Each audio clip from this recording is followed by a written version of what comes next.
ፕሪቶሪያ ላይ እንምጣ። ቀደም በዝርዝር እንገባለን ብዬ ስላልኩ ትንሽ ጠቅላይ ሚኒስትሩ እናሰማቸውና እንደ መንደርደሪያ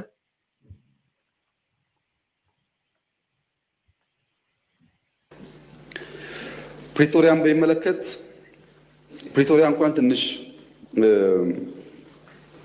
ግራ እያጋባኝ መጥቷል። ራሱ ቃሉ ፕሪቶሪያን አውቀዋለሁ፣ የተማርኩት እዛ ነበረ፣ ግን ማውቀው ከተማ መሆኑን ጠፍቶብኛል። አሁን ፕሪቶሪያ ሲባል ግራ እየገባኝ መጣ። በአማርኛ የወለደችው እያለች ያቀፈችው እናት ነኝ አለች እንደሚባለው ማለት ነው። ፕሪቶሪያ የተደራደርነው ከጀነራል ጻድቃን ጋር ነው፣ ከጌታቸው ረዳ ጋር ነው፣ ከአሰፋ ብርሃ ጋር ነው። ዋነኛ ተደራዳሪ በትግራይ ወገን ጻድቃን፣ ጌታቸውና አሰፋ፣ ሌሎች ሰዎች ይኖራሉ። ዋናዎቹ ግን እነዚህ ናቸው፣ ፈራሚዎቹ። በእኛም ወገን ይታወቃሉ። እነሱ ስጠይቃቸው ያሉኝ ነገር አለ። በስፍራው ያልነበሩ ሰዎች፣ አንዳንዶች ፕሪቶሪያን የማያውቁ ሰዎች ደግሞ ፕሪቶሪያን እናስከብር ይላሉ። አሁን እና የወለደችው እያለች የታቀፈችው እናት ልሆናለች የሚለው ነገር እሱ ነው። ፕሪቶሪያ ስምምነቱ አንደኛ ቲፒኤልኤፍ ህጋዊ ምርጫ አላደረገም፣ ህገ መንግስት ሶን ያካሄደውና ያን የጨበራ ምርጫ ይሰርዝ። እሺ ይሰርዛለሁ። ሁለተኛ በዚያ ምርጫ ሲያበያ የተቋቋመው መንግስት ይፍረስ፣ ህጋዊ መንግስት አይደለም። ምክር ቤቱ ይበተን፣ ህጋዊ ምክር ቤት አይደለም። ሶስተኛ ከሁሉ የተውጣጣ መንግስት ይመረጥ፣ ትራንዚሽናል ገቨርንመንት ይቋቋም። ቀጥሎስ በህዝብ የተመረጠ መንግስት እና ህገ መንግስት አከብራለሁኝ። እዚህ ያለው ጠቅላይ ሚኒስትር ነው ተመርጧል። እዛ ያለው ፕሬዝዳንት ግን ይወርዳል ነው ስምምነቱ። የታጠቀስ በዲዲአር ይፈታል ትጥቅም እንጂ መሳሪያ መደበቅ አልተስማማንም። ማሰልጠን ማስመረቅ አልተስማማንም። ስምምነቱ የታጠቀው ያስረክባል እንጂ መሳሪያ ደብቆ ማስቀመጥ ወይም በኮንትሮባንድ ለመግዛት መሞከር የሚል ስምምነት ላይ አልነበረም። የተፈናቀሉስ ይመለሱ ወደ ቀያቸው። ልክ ራያ ላይ እንደመለስ ነው፣ ጸለምት ላይ እንደመለስ ነው፣ ወልቃይትን መመለስ አለበት። ይሄ የመንግስት ጽኑ አቋም ነው። ይመለሱ።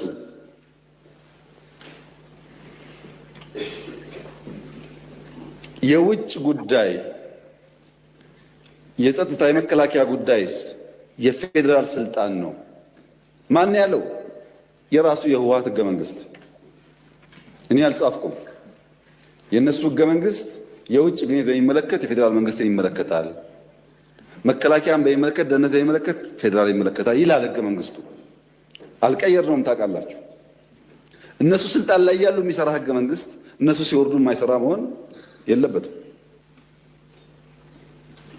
ምን እያደረጉ ነው እነሱ? ከውጭ ጋር ምን እያደረጉ ነው? እሱን ትቼ ማለት ነው። የለም የመሬት ጥያቄ አለ፣ ኮንቴስትድ ኤሪያ አለ። በአማራ ይገባኛል የሚባል ቦታ፣ በትግራይ ይገባኛል የሚባል ቦታ አለ። እሱ እንዴት ይፈታ ለሚለው ራሱ ህገ መንግስቱ ምላሽ አለው። አድማጭ ተመልካቾች ምናልባት ሙሉ አውዱን እንድንሰማው ብዬ ነው። አፈወርቅም ሙሉ ስዕሉን መስጠት በጣም ጠቃሚ ነው ብዬ ስለማምን ነው። ስለዚህ ሙሉን ተከታተሉት። የተከበረው ምክር ቤት በአንክሮ እንዲያስተውል የምፈልገው ኢትዮጵያ ውስጥ በኦሮሚያና በአማራና በሶማሌ በምናምን መካከል ድንበር የለም፣ ወሰን ብቻ ነው ያለው። ወሰን ሲያስቀምጥ ክልል 1 2 3 ሲል ህገ መንግስቱ ቀበሌ ግን አያሰምርም። እችኛዋ ካርታ የኦሮሚያን አይልም ህገ መንግስቱ። ምን ይላል? አከራካሪ ጉዳዮች ካሉ በህዝበ ውሳኔ ምላሽ ያገኛሉ ይላል እንጂ ድንበር አስምሮ ልክ እንደ ኢትዮጵያና ሱዳን፣ ኢትዮጵያና ኬንያ ድንበር ነው አይልም። የሚያጨቃጭቅ ቀበሌ ካለ የሚኖርበት ህዝብ ተወያይቶ በፌዴሬሽን ምክር ቤት ተወስኖ ወደዛም ወደዚህም ሊሄድ ይችላል። ህገ መንግስቱ የሚለው ይሄንን ነው። ይሄን ደግሞ በኢህአደግ ዘመን ብዙ ሰርተውበታል። በተለይ ድሬዳዋ ላይ። ድሬዳዋ የኦሮሚያ ክልል አካል ነበረ በህገ መንግስቱ። ሶማሌዎች እና ኦሮሞዎች ወንድማማች ሆነው ለብዙ ዓመት ኖረዋል። ድሬዳዋ ጋር የይገባኛል ጥያቄና ክርክር ተፈጠረ። ሲፈጠር በኢህአደግ ዘመን በዚህማ አንጨቃጨቅም፣ ድሬዳዋ ከኦሮሚያ ይነጠልና ለፌዴራል መንግስት ይሁን፣ ሶማሌ አንዱን ተርም ከንቲባ ይሁን፣ አንዱን ተርም ኦሮሞ ከንቲባ ይሁን ብለው አስማሙ። ይሄ ግን ህገ መንግስት ላይ የለም። ከዚያ በኋላ ድሬዳዋ ሶማሌና ኦሮሞዎች በሰላም እየኖሩ ነው። በጣም ጥሩ። ሰላም እስካመጣ ጊዜ ድረስ ችግር የለውም። አሁን በሶማሌና በኦሮሚያ መካከል የብዙ ቀበሌዎች ጥያቄ አለ። ብዙ በሲዳማና ወላይታ መካከል አለ ጥያቄ። በአፋርና ሶማሌ መካከል ጥያቄ አለ። ዩኒክ አይደለም። ወልቃይት ላይ ጥያቄ ዩኒክ አይደለም። ሁሉም ጋር ጥያቄ አለ። ሁሉም ጋር የሚፈታው ግን በሰላማዊ መንገድ ህዝቡ ቦታው አርፎ በህዝብ ውሳኔ መሆን አለበት ነው።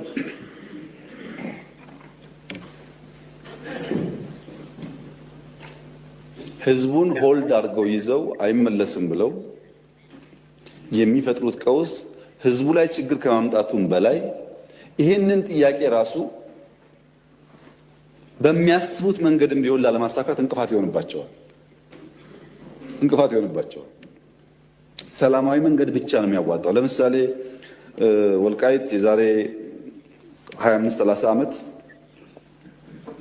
ከጎንደር ከነበረበት ወደ ትግራይ ተካሏል። በክልል ቆይቷል እዛ። በኋላ ደግሞ ችግር በውጊያው ሲፈጠር ደግሞ ያ ጉዳይ ወደዚህ ተመልሷል። ህጋዊና የህዝብ ውሳኔ ከሌለበት ነገ አንደኛው ደግሞ ጉልበት ሲያገኝ ይወስደዋል ማለት ነው። በየተራ ከምንቀባበለው ህዝቡ ሰፍሮ ወስኖ በህጋዊና ሰላማዊ መንገድ ይቋጭ ነው ያለው። ይበቃናል። ምናልባት ብዙም ስለሆነ አይ ቲንክ በደንብ ስዕሉን የሚሰጥ ነገር ነው ያደረግነው እና እኔ አሁን እነዚህ 1 2 3 4 ተብሎ የተነሱት ነገሮች ምንድነው አፈወርቅ ያሳየ? ወደ አንተ በቀጥታ አይደል ምንድነው ያመላከተ? ማለት እኔ ደጋግመን ስናነሳቸው የነበሩ ነገሮችን የሚያመላክተው ምክንያቱም በፕሪቶሪያ ስምምነት መሰረት እኔ ፕሪቶሪያን አስ ተርም ኦፍ ሰረንደር ነው የምወስደው። ኦልሬዲ ከእጅ ላይ ካቴና ከማስገባት በመለስ ባሉ ማንኛውም ነገሮች ላይ ህወሓት የተቀረቡለትን የፌዴራል መንግስቱን ኦፈሮች ሙሉ ለሙሉ ነው የተቀበለው። ለምሳሌ ምርጫው ቮይድ ይደረጋል ሲባል ኢንዲያደር ደግሞ በሪቨርሱ ደግሞ የፌዴራል መንግስቱን ምርጫ ደግሞ ይቀበላል። የፌዴራል መንግስቱ ያካሄደው ምርጫ ፌዴራል መንግስቱን ያቋቋመው ምክር ቤት ያቋቋመውን ምርጫ ይቀበላል። እሱ ያካሄደው ምርጫ ደግሞ ቮይድ ያደርጋል። በዛ ምርጫ የተቋቋመው መንግስትና ምክር ቤትንም ያፈርሳል የሚል በፕሪቶሪያ ስምምነት ላይ በግልጽ ተቀምጧል። ጊዜያዊ አስተዳደርም አካታችና አሳታፊ አድርጎ ማቋቋምም ይሄም በፕሪቶሪያ ስምምነት ላይ የተቀመጠ ነው። በህዝብ የተመረጠ መንግስትና ህገ መንግስትን አከብራለሁ ብሏል። ህገ መንግስት አከብራለሁ ሲባል በህገ መንግስቱ የተቋቋሙ ተቋማትን አከብራለሁ ነው። እነዛ ተቋማቶች የሚመሩበትን ገደብ፣ የሚመሩበትን አሰራር፣ የሚመሩበትን መመሪያ አከብራለሁ ብሎ ተስማምቷል። ታጣቂዎችን በዲዲአር ያስፈታል ይላል። የተፈናቀሉ ይመለሳሉ። ይህም የማስመለስ ስራን ደግሞ የአካባቢው የሰላምና ደህንነት ሁኔታ ሲፈቅድ የፌዴራል መንግስቱ ያስፈጽማል ነው የሚለው። የውጭ ግንኙነት በህገ መንግስቱም ሆነ በፕሪቶሪያ ስምምነት ለፌዴራል መንግስቱ ብቻ የተሰጠ ነው። ኮንቴስትድ ኤሪያ በህገ መንግስቱ መሰረት ይፈታሉ ነው። ኮንቴስትድ ኤሪያ ሲባል ለምሳሌ በግልጽ የተቀመጠ አንድ ነገር አለ። ኮንቴስትድ ኤሪያ ማለትና የማንነት ጥያቄ የተለያዩ ነገሮች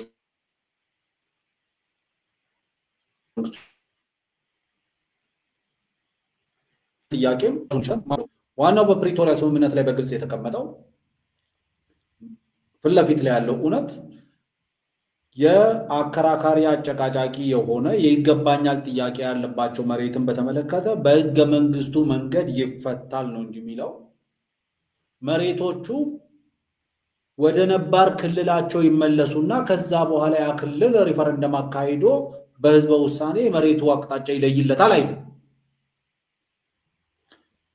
ዲዲአርን በተመለከተ ለምሳሌ ከሰሞኑ የዛ አካባቢ ላይ ተነስቶ የነበረው አመጽ ፌዴራል መንግስቱ ዲዲአር የተቋረጠበትን ሁኔታ ምናምን ተመልክቶ ሲወሩ የነበሩና እንትኖች መረጃዎችን ስናይ ለምሳሌ ዲዲአር ከተፈጸመ በኋላ ዲዲአር ተፈጽሞ ትጥቅ ፈቶ ስልጠና የታድሶ ስልጠና ወስዶ አስፈላጊ ማቋቋሚያ ድጋፍ ተደርጎለት ወደ ማህበረሰቡ የተቀላቀለ ታጣቂ ሳይቀር ዳግም ወደ ታጣቂዎች ካምፕ እየተመለሰ ዳግም ስልጠና እየወሰደ ዳግም እያስታጠቁ እንደዚህ አይነት ስራዎችን እየወሰዱ ነው ያሉት። ሪሳይክል የማድረግ ደጋግሞ እያዞሩ ይማምጣት እንደዚህ አይነት እንቅስቃሴዎች አሉ።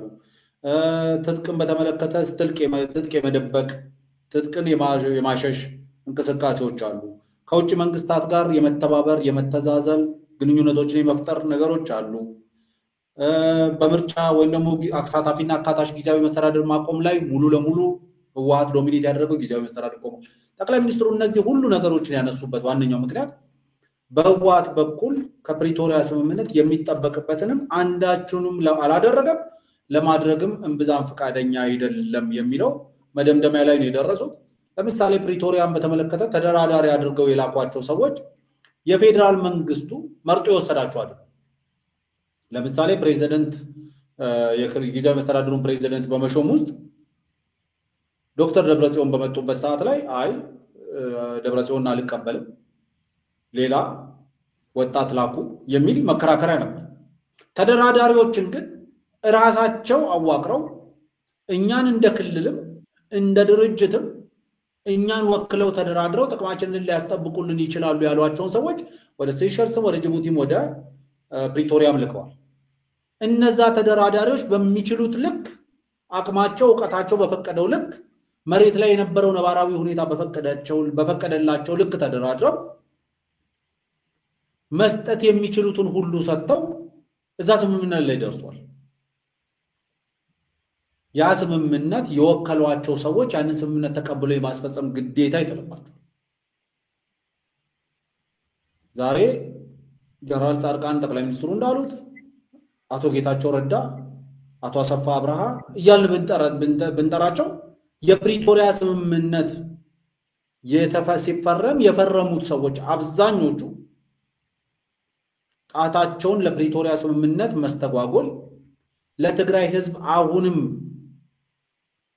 በስጋት ውስጥ ላለው የትግራይ ህዝብ የተስፋው መመናመን ምክንያት ከፕሪቶሪያ ስምምነት ያፈነገጠው ከጦርነት አባዜ ያልወጣው አሁንም ለሻቢያ ለመሸጥና ለመገረድ ፈቃደኛ የሆነው ቡድን እንደሆነ ደጋግመው ነግረውናል። ስለዚህ ጠቅላይ ሚኒስትሩ ቢያንስ በፕሪቶሪያ ስምምነት ላይ ያለውን ግልጽ አቋም በግልጽ አስቀምጧል። ዳግም በትግራይ ክልል ላይ ጦርነት የማካሄድም የመዋጋትም ፍላጎት እንደሌላቸው በግልጽ አስቀምጧል። ምናልባት አንድ ጥያቄ ብዙም ሰማለው እዚህም አለ ጥያቄው የተፈራረመው ህወሓት ነው። ጌታቸው ረዳም ጀነራል ጻድቃንም አቶ አሰፋ አብርሃም በህወሓት ማዕቀፍ ውስጥ ነው የሚታዩት። ድርጅት በተፈራረመበት እነ ጻድቃንን እንደ ግለሰብ መጥራት ይቻላል ወይ? እነ ጌታቸው ረዳን እንደ ግለሰብ መጥራት ይቻላል ወይ? እና አሰፋን እንደ ግለሰብ መጥራት ይቻላል ወይ? ትክክለኛ አገላለጽ ነው ወይ የሚል በትግራይ ልሂቃን አካባቢም ክርክር ገጥመው አይቻለው በሁለቱም ሳይድ ማለት ነው። ህወሓት ስለሆነ ፈራሚው እንዲህ አይነት ክርክር ተገቢ ነው ወይ የሚለው እንዴት ነው የምታየው አፈወርቅ? ለምሳሌ ይሄ ክርክር መነሳት የነበረበት ፈትለወርቅም ደብረጽዮንም አቶ አማኑኤልም በአደባባይ ወጥተው የፕሪቶሪያ ስምምነት ከኛ እውቅና ውጪ ነው የተፈረመው ሲሉ ነው ይሄ ክርክር መነሳት የነበረበት። ምክንያቱም ዛሬ አይደለም አቶ ጻድቃንም ጀነራል ጻድቃንም አቶ ጌታቸውም አቶ አሰፋም ህወሓትን ወክለው የተደራደሩ መሆናቸውን የምናውቀው ዛሬ አይደለም። ጠቅላይ ሚኒስትሩ በንግግራቸው ውስጥ ያሉት ህወሓቶችን ወክለው የተደራደሩት እነዚህ ናቸው፣ የተደራደሩት የምናውቃቸው የድርድር ልዑኩ ቡድን አመራሮች እነዚህ ናቸው። እነዚህ ተደራዳሪዎች የሚሉትን መስማት አለበት። ምክንያቱም ለምሳሌ ህገ መንግስት አለ አይደል? የኢትዮጵያ ህገ መንግስት በ1987 ሲጸድቅ እኮ የኢትዮጵያ ህዝብ ህገ መንግስት ሆኗል። ከዛ በኋላ ነው አይደለም የምንለው። ያ ህገ መንግስት የኢትዮጵያ ህዝብ ህገ መንግስት ነው ካለ በኋላ ያ ህገ መንግስትን መሰረት ያደረጉ አለመግባባቶች ሲነሱ ወደ ኋላ ተመልሰን ሪፈር የምናደርገው ቃለ ጉባኤ እዛ ህገ መንግስቱን የማርቀቅ ስራ ላይ የተሰማሩ ሰዎችን አባባል ምን ነበር ለማለት የፈለጋችሁት የሚሉ ነገሮችን ነው የምትፈትሽው። እውነት ነው። ስለዚህ ፕሪቶሪያን እናውራ ከተባለ ፕሪቶሪያ ሲፈረም መቀሌ ቀሚስ ስር ተሸሽጎ የነበረውን አመራር ሳይሆን የምትጠይቀው ፕሪቶሪያ ላይ ቁጭ ብለው የነበረው ነባራዊ ሁኔታ በሚፈቅድላቸው ልክ ተደራድረው ማግኘት የሚችሉትን አግኝተው መስጠት የሚችሉትን ሁሉ ሰጥተው ዛሬ የሚደነፉበትን ነፃነት ዛሬ የሚደነፉበትን እድል የሰጧቸው ነው የምትጠይቀው። ግን አቶ ጌታቸው ረዳን የምትጠይቀው ለዛ አቶ ጌታቸው የልዑኩ ቡድን መሪ ነበር። ጀነራል ጻድቃን ቦታው ላይ ነበር። አቶ አሰፋ አብራ ቦታው ላይ ነበር እና ቦታው ላይ ያልነበሩትን ደብረጽዮንና ፈትለወርቅን ልንጠይቅ ነው ማንን ወክለው ህወሓትን። ስለዚህ እነዚህ ሰዎች የፈረሙት ውሳኔ ህወሓት ያለምንም ጎረበጠኝ ያለምንም ቆረቆረኝ ተቀብሎ ሊያስፈጽመው ይገባል። ስለዚህ ዋናው መከራከር የነበረባቸው እነሱ ህወሓትን ወክለው ነው የሄዱት። ስለዚህ ህወሓት አያውቀውም፣ ህወሓት አይቀበለውም፣ የህወሓትን ስምምነት አልተቀበልንበትም የሚል መከራከሪያ አሁን ሊቀርባቸው ያኔ ሲቀርብ መከራከር ይቻላል። አሁን ላይ ግን ወደ ኋላ ሄደር ይፈርጥ አደርጋል። እንደዚህ መስሎን ነው የፈረምነው የሚሉ አይደሉም። አቶ ጌታቸው ረዳ ሲፈርሙ ይሄን መስሎኝ ነው እንጂ እንደዚህ ማለት አይደለም የሚሉት። በቃ ከነበርንበት ነባራዊ ሁኔታ አንፃር ልናገኝ የምንችለው ትልቁ ነገር ይሄ ነው። በቃ የፌደራል መንግስቱ አፐር ሃንድ ነበረው። በሺዎች ሰራዊቶቻችን እየረገፉብን ነበር። አብዛኛው አመራር በከከባባ ውስጥ ወድቆ ነበር። የምንዋጋበት መሳሪያም ትጥቅም የምንዋጋበት ስንቅም አልነበረም። ዲፕሊት አድርጎ ነበር። ስለዚህ ያለው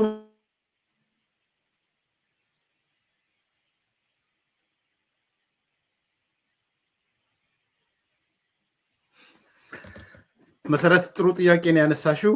አፈወርቅ እስኪመለስ ተፈራራሚ የተባሉት በሙሉ የስምረት ፓርቲ መስራች ናቸው አይደሉም? በነገራችን ላይ መሰረት ጀነራል ጻድቃን ስምረት ፓርቲ ውስጥ የለም፣ አቶ አሰፋ አብርሃም ስምረት ፓርቲ ውስጥ የለም። ግን ኮንሴፕቱ ላይ እንዋዘውና ስምረትም አለ የስምረት ፓርቲ ለምን ይሄንን ስምምነቱን አስፈጻሚ ሆኖ አይቀጥልም የሚል ነው። ምናልባት አፈወርቅ ከተመለስክ ትንሽ ሐሳብ ልስጥበትና ጨምርበታለህ። እኔ አንደኛ ህወሓት እኮ አሁን የለም ህወሓት ሌጋሊ የለም ማለት ለደብረጽዮን የሚሰጠው ህወሓት ለፈትለወርቅ የምትሰጠው ህወሓት እኮ የለም አሁን እንዴ። ቢኖር የስ በቃ ምርጫ ቦርድ የሰጠው ህወሓት የሚባል ድርጅት ምርጫ ቦርድ እውቅና የሰጠው ብለ በህግ የተደራጀ ቢኖር ኢትስ ኦኬ። አሁን ክርክሩን ልትጨምረው ይችላል። አሁን ኖ ሞር ቲፒኤልኤፍ ሌጋሊ ቲፒኤልኤፍ የሚባል ነገር የለም። ሶ አንዱ ፖይንት እሱ ነው። ስምምነቶቹ ላይ ግን ምንድናቸው የስምምነቱ እሳቤዎች፣ ከጀርባ ያሉት እሳቤዎች ምንድናቸው የሚለው ነገር ላይ ቅድም በዝርዝር ስለገባ ላነሳ ዛሬ እየጨመርከው ትሄዳለህ ማለት በጌታቸው ረዳና በደብረጽዮን መካከል ወይም በጻድቃን መካከልና በታደሰ ወረደ ወይም በሌላኛው ህወሓት መካከል አሁን ባለቤት ነው አይደለም የሚል ክርክር ልንገባ እንችላለን ወይ? ሶ እነዚህ ሰዎች እኔ ሪፈር የተደረጉ የመሰለኝ ጀነራል ጻድቃንም ጌታቸውም አቶ አሰፋም ሪፈር የተደረጉት ቅድም እንዳነሳው የህገ መንግስት ኢሹ ሲነሳ ፋዘሮቹ ምንድነው ያሉት የህገ መንግስቱ አባቶች ተብሎ ወደ ኋላ ተሄዶ ሪፈር ስለሚደረግ ከዛ ኮንቴክስትም ነው የመሰለኝና አይ ቲንክ ጥሩ አዲስ ሐሳብም ነው አዲስ መከራከሪያም ነው። ሶ እነዚህን ጨምርና አንሳቸው ልፈልግ ያ ለኔ አሁን በሻም እያነሳ ያለውን መሰረት እያነሳ ያለውን ነገሮች እያየው ነውና ለኔ እስከሚገባኝ ድረስ ዋናው መነጋገር ያለብን ስለ ፕሪቶሪያ ፈራሚዎች ሳይሆን ስለ ፕሪቶሪያ ነው አይደል? ፕሪቶሪያን ደብረጽዮን ይፈርመው፣ ጌታቸው ይፈርመው፣ ታደሰ ይፈርመው፣ ጻድቃን ይፈርመው አይ ዶንት ማይንድ ነው። እያወራን ያለነው በፕሪቶሪያ ስምምነት መሰረት መተግበር የነበረባቸው ተግባራት አልተፈጸሙም ነው። ያልተፈጸሙት ደግሞ በአደባባይ የህወሓት ሊቀመንበር ነኝ ብሎ ራሱን የሚጠራው ቡድን ወይም ደግሞ መሪ ነኝ ብሎ ራሱን የሚጠራው ግለሰብ በአደባባይ ወጥቶ የድርጅት ጽህፈት ቤት ኃላፊ ነኝ ብላ የምትጠራው ራሷን የምትጠራው ግለሰብ በአደባባይ ወጣ የፓርቲው ምክትል ሊቀመንበር ነኝ የጊዜያዊ መስተዳድሩ ምክትል ፕሬዝዳንት ነኝ የሚሉት ግለሰብ በአደባባይ ወጣው ፕሪቶሪያ ስምምነት ያለኛ ዕውቅና ነው የተፈረመው ያለኛ ፈቃድ ነው የተፈረመው የሚሉበት ሁኔታ ስለተፈጠረ ነው ወደ ግለሰቦቹ ምንወርደው ዛሬ እነዛ ግለሰቦች እዛ ቦታ ላይ ሆኑ ይችላል ዋናው መሰረታዊ ነገር ያኔ ያ ስምምነት ሲፈረም መንፈሱ ምን ነበር የነበረው ድባብ ምን ነበር ዛሬ ሆድ ሲሞላ ምቾት ትንሽ ሰውነት መለስ ሲል ያቺ ቀን ተረሳች እንደሚባለው ያቺ ቀን ተረስታ ሊሆን ይችላል ያረሱ ሰዎች ያቺ ቀን ከጭንቅላታቸው ውስጥ ማውጣት የከበዳቸው ሰዎች ያቺ ቀን እንዳትመጣ ሲለፉ ሲሰሩ ያቺ ቀንን የረሱ የዛሬው ምቾታቸው የዛሬው ድሎታቸው የዛሬው ሰውነታቸው መመለስ ያቺን ቀን ያስረሳቸው ሰዎች ደግሞ ዳግም የጦርነት ነጋሪት መጎሰም ሲጀምሩ እንዴ ፕሪቶሪያ ማለት ምንድነው እናንተው አይደላችሁም ወይ እነዚህ ሰዎች መርጣችሁ ይላካችሁት ጥቅማችንን ያስጠብቃሉ እንደራሴ ሆነው ይደራደሩልናል ብላችሁ የላካችሁት እናንተ አይደላችሁም የላካችኋቸው ሰዎች ተደራድረው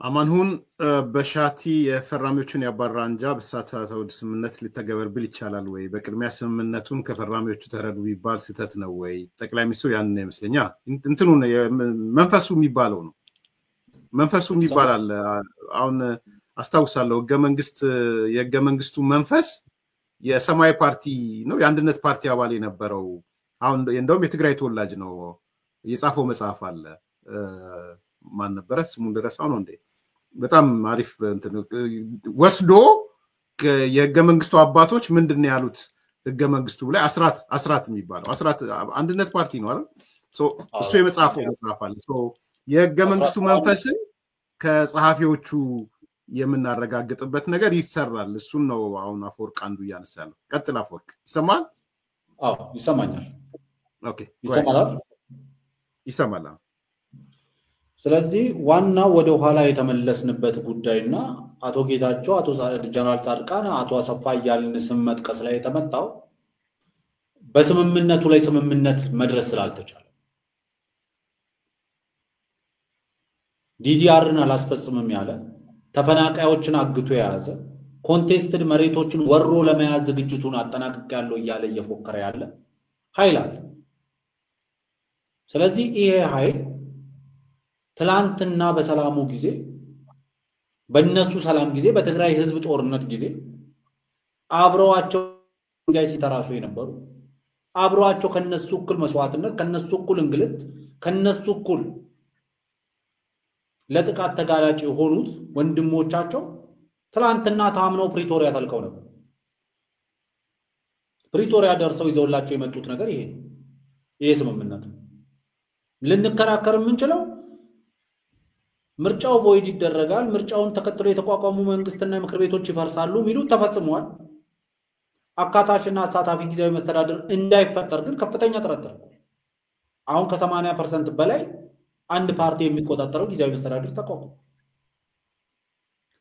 ህገ መንግስቱን ላለማክበር የሄደው ርቀት የፓርቲውን ህልውና ሙሉ ለሙሉ እስከ መክሰምና ህጋዊ እርምጃ እንዲወሰድበት አድርጓል ታጣቂዎችን በዲዲአር ትጥቅ ያስፈታል የተባለው ኮምፕሊትሊ ታጣቂዎችን ትጥቅ ያስፈታ ዲዲአር ውስጥ በዲዲአር ተግባር ሂደት ውስጥ ያሳለፈ አስፈላጊውን የማቋቋሚያ ገንዘብ ከወሰዱ በኋላ ዞረው ተመልሰው ታጣቂው ነው የሚመጡት ሂደቱ ነው የተፈጠረው የውጭ ጉዳይን በተመለከተ በህገ መንግስቱ አከብረዋለሁ ብሎ በፕሪቶሪያ በተስማማው ህገ መንግስትም በፕሪቶሪያ ስምምነትም የውጭ ግንኙነትን በተመለከተ ለፌደራል መንግስቱ ብቻ ይተዋል ከማንኛውም የውጭ ኃይል ጋር አልተባበርም ብሎ የተስማማ ድርጅት አሁን ከውጭ ኃይሎች ጋር ተባብሮ ሀገርን መውጋት የሚቻልበትን መንገድ እያረቀቀና እየተዘጋጀ ነው ኮንቴስትድ የሆኑ ኤሪያዎችን አሁን ከተወሰኑ ሰዓታት በፊት እየወጡ የነበሩ መረጃዎች በባለፈው ሳምንት የተለያዩ በትግራይ ፖለቲካ ውስጥ የሚታወቁ ሰዎች እያሉ እንዳለው ወረራ ለመፈጸም ዝግጅቱን አጠናቋል።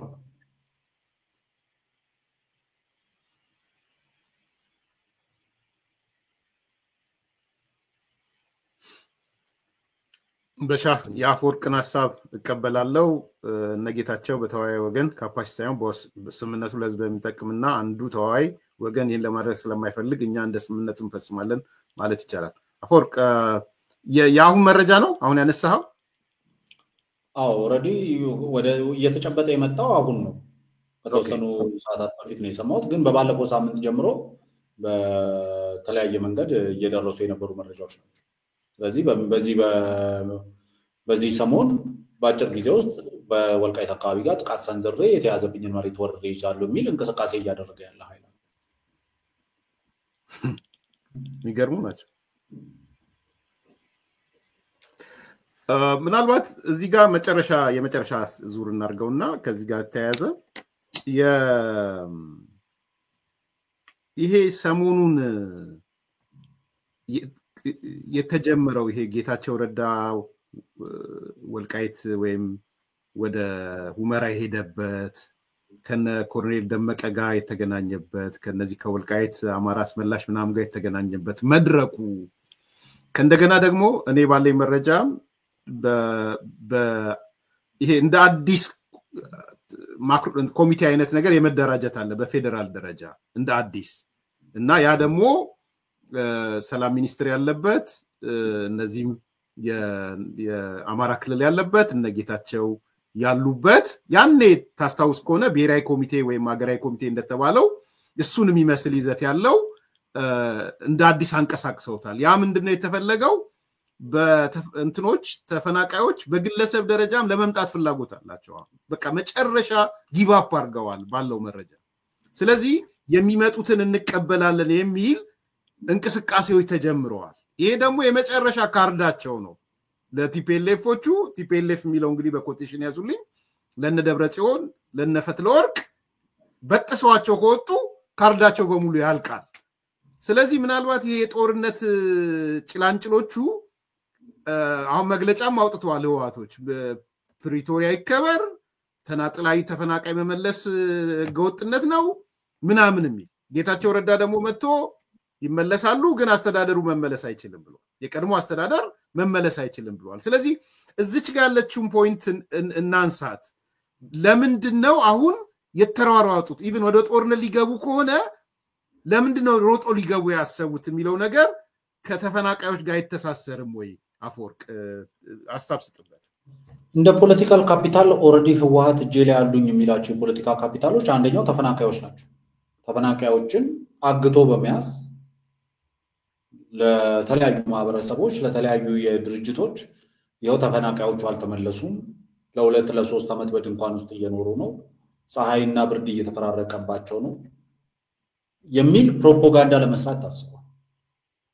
ስለዚህ የፌደራል መንግስቱ ለምሳሌ በመግለጫቸው ውስጥ አንዳንዴ ማለት ፕሪቶሪያን ያውቁታል ወይ እንድትል የሚያደርግ የተፈናቃዮችን በተናጥል የመመለስ እርምጃ ይቁም ይላል። ፕሪቶሪያ ስምምነት ተፈናቃዮችን በመመለስ ውስጥ የህወሓት ድርሻ የለም። በፕሪቶሪያ ስምምነት ተፈናቃዮችን የመመለስ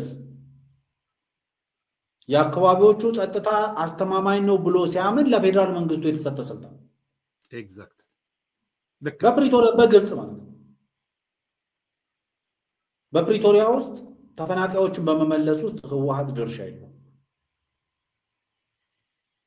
ይሄ ጀስት ግልጽ የሆነ ነገር በግልጽ ማለት በኢንተርፕሪቴሽን በአሶሲዬሽን በምናምን አይደለም፣ በትርጓሜ የተገኘ ሳይሆን በፊት ለፊት የተጻፈው እውነት ነው።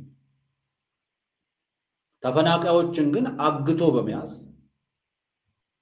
በድንኳን ውስጥ እያቆዩ በ10 ሺዎች በመቶ ሺዎች የሚቆጠሩ ተፈናቃዮችን ይዘ በ10 እና በመቶ የሚቆጠሩ አመራሮች ካልተመለሱ በ10 እና በመቶዎች የሚቆጠሩ ታጣቂዎች አብረዋቸው ካልተመለሱ አይመለሱም የሚል አቋም የወሰደው ህወሓት።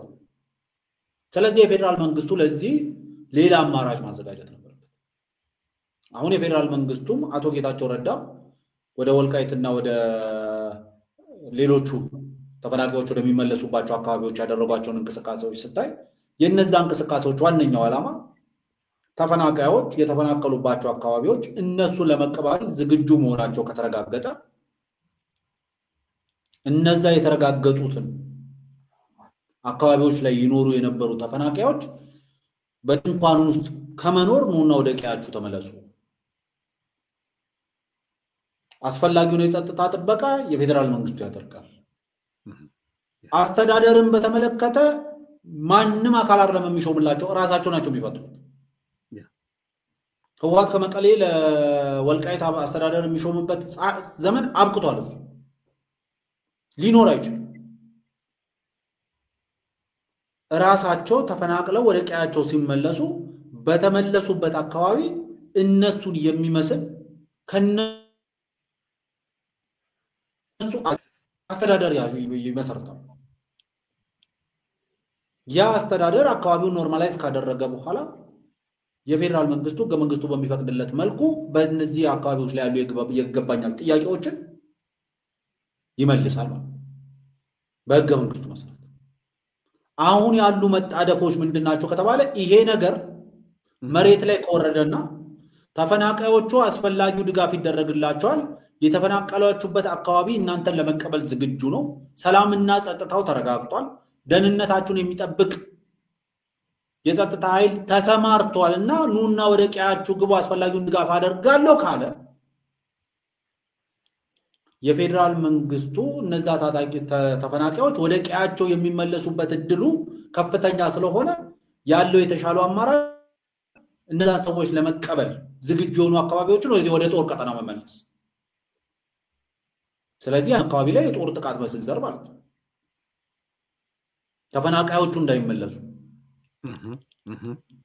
አላማው ያ አማኑን የጻፈዋል አዲስ ኮምፓስ ቤተሰቦች በጣም ነው የማመሰግነው። ፕራውድ ኦፍ በነገራችን ላይ እያንዳንዷን ነገር ተከታትላችሁ ነው የምታደርጉት። አማኑን የጻፈው ኢምፖርታንት በጣም ጠቃሚ ስለሆነ ነው። አንደኛ አሁን አፈወርቅ እንዳነሳው ተፈናቃዮችን የመመለስ ስራ የፌደራል መንግስት ነው። በቃ ደስ ምንም ቲፒኤልኤፍ ይኑርም በህይወት ይኑርም አይኑርም አያገባው። ያ ብቻ ግን አይደለም። ጀነራል ጻድቃንም ሲናገረው ነበረ፣ አቶ አሰፋም ሲናገረው ነበረ። የሰባዊነት ጉዳይ ነው ተፈናቃዮችን መመለስ። በሰባዊነት ጉዳይ አንቀጽ ላይ ነው የገባው። ስለዚህ nothing to do with የግዛት ምናምን የድንበር ምናምን ወይም ወልቃይት መለስ ወደ ምናምን የለው። ከሰባዊነት ጋር በተያያዘ እነዚህ ተፈናቃዮች ይመለሱ። ይሄን ስራ መስራት ደግሞ ፌደራል መንግስቱ ነው። ከዛ በኋላ የግዛት ጥያቄ የወሰን ጥያቄ ካለ በህገ መንግስቱ መሰረት ይፈታል። ይሄንን ነው አሁን የስምምነቱ መንፈስ ማለት ባይዘው ይሄ ነው። ስለዚህ እዚህ ላይ ጀነራል ጻድቃን ምን ተናገረ? አቶ አሰፋ አብርሃ ምን ተናገረ? ሁለቱም አንድ አይነት ነገር ነው የተናገሩት። ተፈናቃዮችን የመመለስ ስራ የፌደራል መንግስቱ ነው አሉ ሁለቱ። ቀጠሉና አንቀጹ የተካተተው በሰባዊ ጉዳዮች ላይ ነው አሉ። ይሄን ሲሉ ምን እያሉን ነው? ስለ ወሰን ስለ ድንበር አይደለም። እሱ ቀጣይ የሚታይ የህገ መንግስት ጥያቄዎች ናቸው።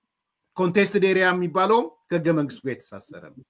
ስለዚህ ይሄ እየታወቀ አሁን እነዚህ ሰዎች ኢሚዲየትሊ እንዲህ አይነት መግለጫ የሚያወጡት ከእጃቸው ላይ ያለችው ካርድ ተመዛ ልትወድቅ ስለሆነ ቶሎ ብለን ወደ ጦርነት ወደ ምናምን ንግባ። አይ ቲንክ ባለው እንግዲህ ይሄ ሰብሉ ምርቱ ከተሰበሰበ በኋላ የመቀበል ስራ እንስራ አይነት ስሜት ያለ ይመስለኛል ወልቃይት አካባቢ። እሱን ለማደናቀፍ እየተሄደ ነው የሚመስለው። ይሄ አንደኛው ነጥብ ነው። ሶሪ መጨረሻ ያልኩ አንድ ነገር ላይ አጭር ኮሜንት ስጥበት። ሁለተኛ ጠቅላይ ሚኒስትሩ ያነሱት ከበጀት አንፃር ነው አፈወርቅ። አሁን ብዙ ሰው የሚያስበው የሰጠናቸውን በጀት በሙሉ ለሚሊቴሪው አዋሉት አሉ ጠቅላይ ሚኒስትሩ። እውነት ነው እሱ ለነሱ ታጣቂ አይደል። በሌላ በኩል ግን ሌሎች የገቢ የሚሰበስቧቸውንም አንድም ነገር አንድ መንገድ እንኳን የሰሩበት ነገር የለም። ለምሳሌ መቀሌ የምታገኘውን ገቢ ከጅግጅጋ ጋር ለማያያዝ ሞከሩና አሁን ብዙ ሰዎች የሚያስቡት ፌደራል መንግስቱ የሚሰጣቸውን የጥቅል በጀት ብቻ ነው የሚታሰበው። ለምሳሌ ከወርቅ ምሳሌ ነው የምሰጥ። እንደ ትግራይ ከወርቅ የሚገኘው ገቢ ፌዴራል መንግስቱ ሰብስቦ እንደሚወስደው ሙሉ ለሙሉ ተደርጎ ነው ሲቀርብ የምሰማው። እንደዛ ነው ወይ የሚለውን ከዚህ በፊትም ስላነሳ ነው እንደው አጭር ነገር አንሳና በዚህ ላይ የመጨረሻውን እንነጋገራለን።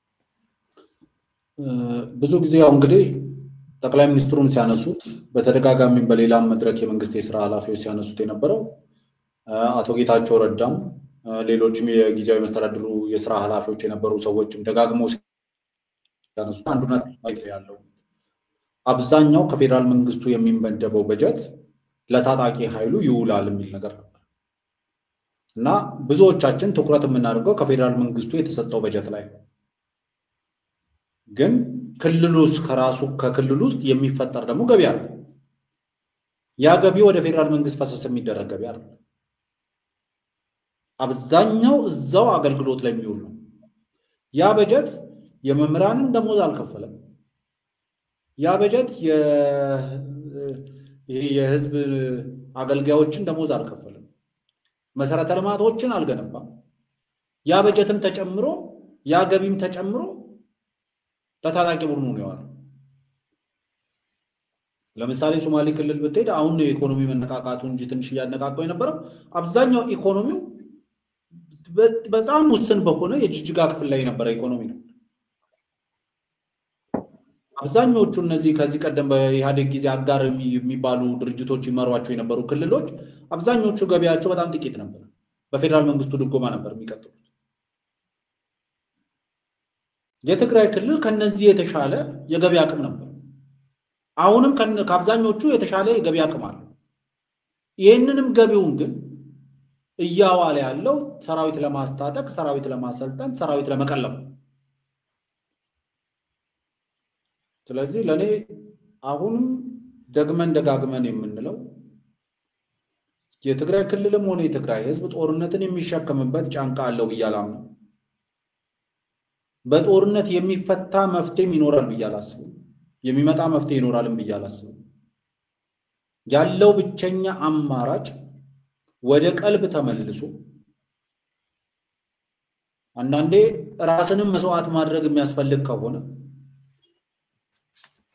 እስከዛሬ ድረስ የትግራይ ህዝብ ለድርጅቷ ሲሞት ሲፈናቀል ጉዳት ሲደርስበት ነበር። አሁን ድርጅቷ ለትግራይ ህዝብ ስትል መስዋዕት መሆን ያለባት ጊዜ ላይ ደረሰች ይመስላል።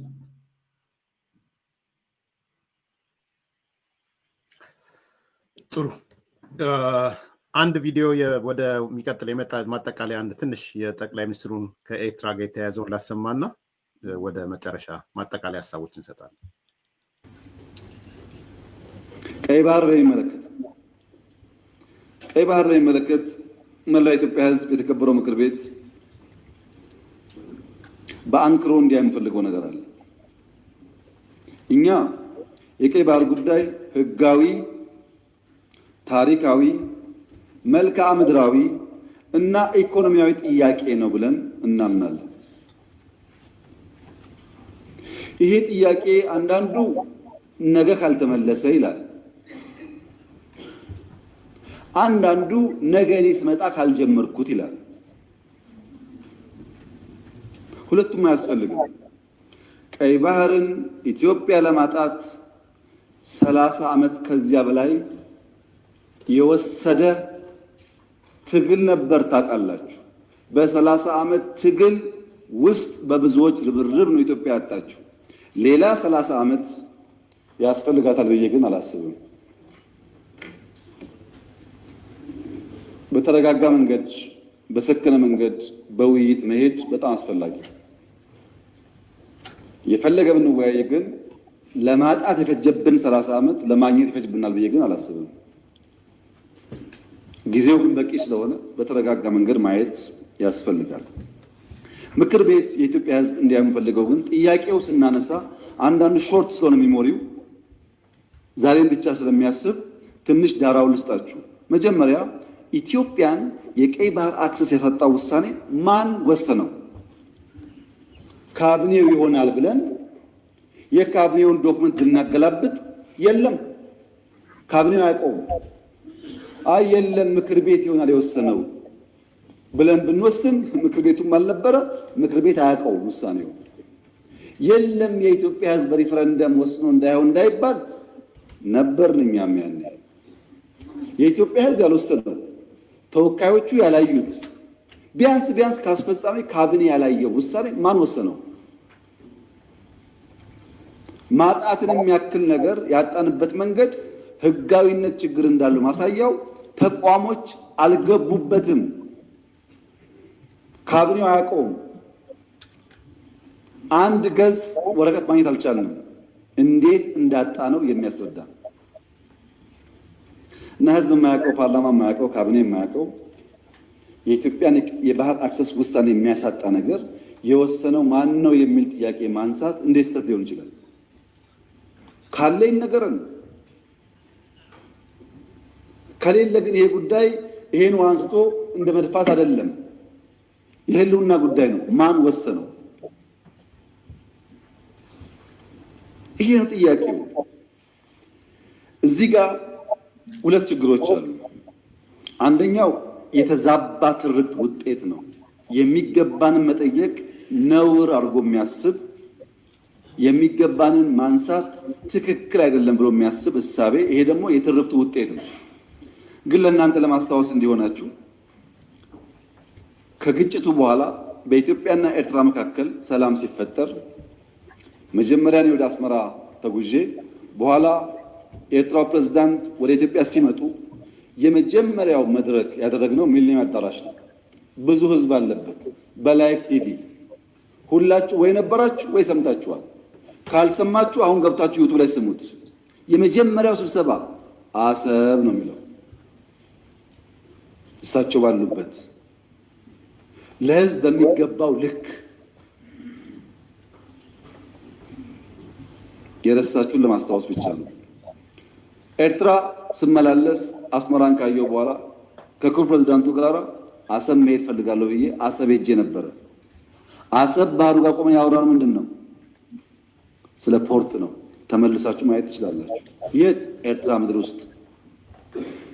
ሶስተኛ የመደመር ትውልድ መጽሐፍ ላይ በግልጽ ጂኦፖለቲክስን አስፍሬ የአሰብ ጉዳይ አስቀምጬ ለኤርትራ ባለስልጣናት በስጦታ ልኬላቸዋለሁ። ሚስጥር እኮ አይደል፣ ያውቁታል። ለሁሉም ልኬላቸዋለሁ። አራተኛ እናንተ የምታውቁት የዛሬ 6 ዓመት 5 ዓመት ባህር ኃይል አቋቁመናል እና ምን እዚህ ውስጥ ነው ባህር አቋቁመን ነው።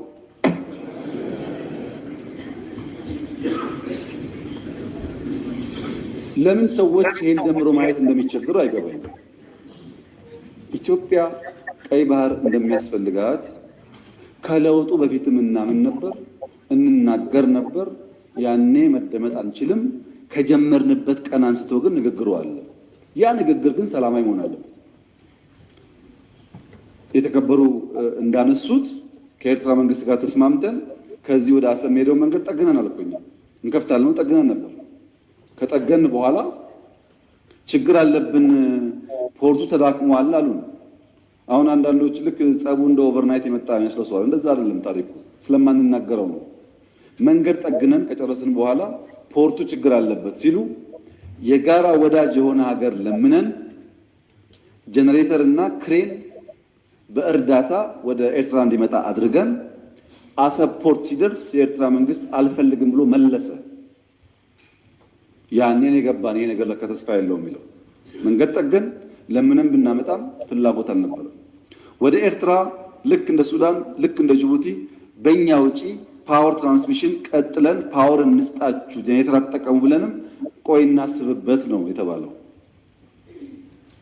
አሰብ ሲሄድ የአሰብ ከተማ ቅድም ብያችኋለሁ፣ ኢትዮጵያ ውስጥ የቤት ችግር አለ።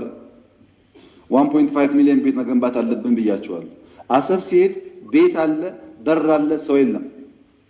ይሄ እውነተኛ ታሪክ ነው። ይሄንን ከተማ መልሰን ህይወት እንስጠው፣ ስራ ነው ህይወት የሚያመጣለት የሚል በየጊዜው ተነጋግረናል። ሁሉም ኢንቮይ የሚሄደው ተወያይቶበታል። በኤርትራ በኩል በግልጽ ባላወቅነው መንገድ ለዚያ ጉዳይ ምላሽ ለመስጠት ብዙ ዝግጁ አልነበሩ። እሱ ቀርቶ የከፈትናቸው ወደቦች፣ ድንበሮች በሰሜን የከፈትናቸው ወዲያው ተዘጉ። ታስታውሱ ከሆነ የተዘጉት እኮ አሁን አይደለም እናንተ ችግር እንዳለ ሳትሰሙ ነው የተዘጉት።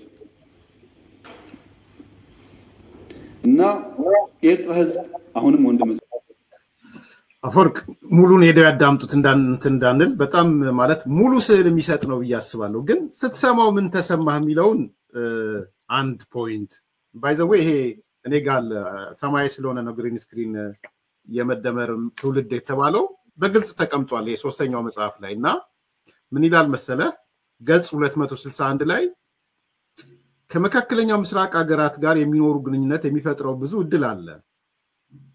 ነገር ግን የሀገራቱ በአፍሪካ ቀንድ የባህር ዳርቻዎች አካባቢ መብዛታቸው በወደብ ጉዳይ ላይ ተጨማሪ ተጽዕኖ የሚፈጥር የደህንነት ስጋት ፈጥሮብናል።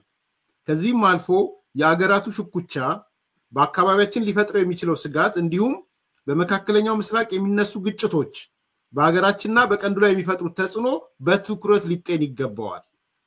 የአገራቱ በቀጠናችን መስፋፋት የባህር በር አልባ የሆነችው አገራችን የወደብ አገልግሎት በተዘዋዋሪ ለእነዚህ ሀገራት ስር እንዲወድቅ የሚያደርግ ነው።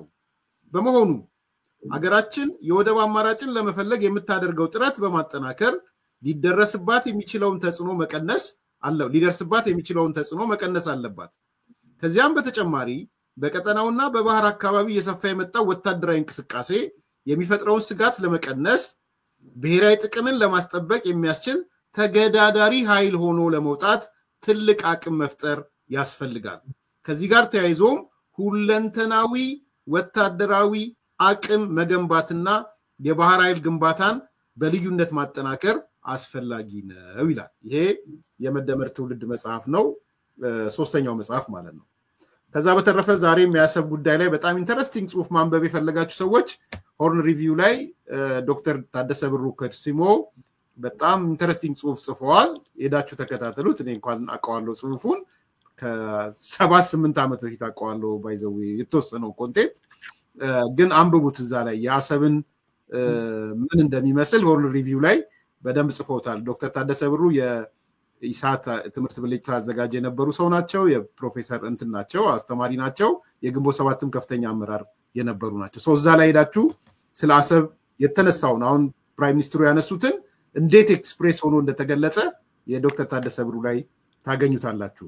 ሶ አፈወርቅ ምን ፊል አረክ? እስቲ ልስማ ያንተን እንትን። ማለት አብዛኞቹ ነገሮች ከጠቅላይ ሚኒስትሩ አፍ በዚህ ደረጃ ሲነገሩ መስማት ነው እንጂ አዲስ የሚሆነው ፊት ለፊት አብዛኞቹ የምናውቃቸው ነገሮች ናቸው። ምክንያቱም ጠቅላይ ሚኒስትሩ በተደጋጋሚ ከኤርትራ ጋር ያለው ግንኙነት በሁለቱ ሀገር የጋራ ተጠቃሚነት ላይ መሰረት ያደረገ እንዲሆንና የኢትዮጵያ የባህር በር የምታገኝበትን እድል የሚፈጥር እንዲሆን ይፈልጉ ነበር። ደጋግሞ ነበር ያን የሚናገሩ ነበር። የኤርትራው መንግስትም በተደጋጋሚ ለዚህ ያለውን ድጋፍ የመልኩ ሲገልጽ ነበር። ለምሳሌ አይ ቲንክ ጀነራል ባጫም ከጠቅላይ ሚኒስትሩ ንግግር በኋላ በትግርኛ አንድ የጻፉት ጽሁፍ ነበር የሶሻል ሚዲያ ገጻቸው ላይ እና ቃል በቃል እሳቸው የሚሉት ይሄ ጥያቄ የኢትዮጵያ ሕዝብ ጥያቄ ነው፣ የጠቅላይ ሚኒስትሩ ጥያቄ ብቻ አይደለም። አሰብን ደግሞ እሳቸው ቢሆን የሚያዩት እንደ ኢትዮጵያ ሕዝብ አንጡራ ሀብት ነው ብለው እንደሚያዩት በጽሁፋቸው ውስጥ የገለጹት። ጠቅላይ ሚኒስትሩ ከኤርትራ ጋር የነበራቸውን ግንኙነቶች በተለያየ መልኩ እያንዳንዱን ቻፕተር ባይ ቻፕተር ነው ያስቀመጡት። ለምሳሌ ሚሊኒየም አዳራሹን አንስተዋል። ለእኔ በጣም ሴንስ የሚሰጠው የአሰብ ፖርት ላይ የነበረው ሲጂቲኤን ላይ የቻይናው የዜና ድርጅት ላይ የቀረበ ዘገባ ነበር። ብዙ ሰዎች የጠቅላይ ሚኒስትሩን ንግግር ነው እዛ ጋር የሚያስታውሱት። እኔ ግን የኢሳያስ ንግግር ነው ለእኔ እዛ ጋር የሚታየኝ ብዙ ነገር። ምክንያቱም አንድ ፖርቱ በጣም አባንደንድ የሆነ ፖርት እንደነበረ፣ ብዙ ሪኢንፎርስመንት እንደሚፈልግ፣ ብዙ ኢንቨስትመንት እንደሚፈልግ፣ ብዙ መሰረተ ልማት ማሟላት እንደሚፈልግ፣ ይሄ ፖርት ለኢትዮጵያ ትልቅ ጥቅም እንደሚሰጥ፣ ትልቅ አገልግሎት እንደሚሰጥ፣ ለዚህ ቁርጠኛ እንደሆኑ፣ ነገሮች ሁሉ ወደ ኖርማል እየተመለሱ እንዳሉ ይሄን ሁሉ ነገሮችን ይናገሩ ነበር። መንገዶች መጠገን እንዳለባቸው ከኢትዮጵያ ሳይድ ያለው ጠቅላይ ሚኒስትሩ እንዳሉት አብዛኛው ተጠግኖ የተጠናቀቀበት። ከዛ ማስታውሰው ሊያውም እኔ አንድ ፕሮግራም ላይ ስለተባሉት ክሬኖች እና ጀነሬተር የሆነ ዶትስ የሚባሉ አይነት መረጃዎችን በተወሰነ ደረጃ አገኘውና ፕሮግራም ሰራ። በጣም ብዙ ሰው ወጥቶ ተቃወመ ያን ፕሮግራም። በፍጹም ምንም አይነት የተጨበጠ ማስረጃ የለህም ምናምን ተብሎ ተቃወመ። ትናንትና ጠቅላይ ሚኒስትሩ በግልጽ አስቀመጡት። እነዛን ክሬኖች እነዛን ጀነሬተሮች የዩኤኢ መንግስት ለኢትዮጵያ መንግስትና ለኤርትራ ወዳጅነት ሲባል ይሄ ፖርት ቢለማ ሁለቱ ሀገራት የጋራ ተጠቃሚነት የጋራ የሚያስተሳስራቸው ነገር ሊኖር ይችላል ከሚል እሳቤ ይህንን ድጋፍ ለማድረግ ነበር የሞከረው። አንዳንድ ሰዎች ዛሬ ላይ ተነስተው የኢትዮጵያ የአሰብ ጥያቄ የዩኤኢ ጥያቄ ነው የሚሉት ያችን ፍንጭ ይዘው ነው።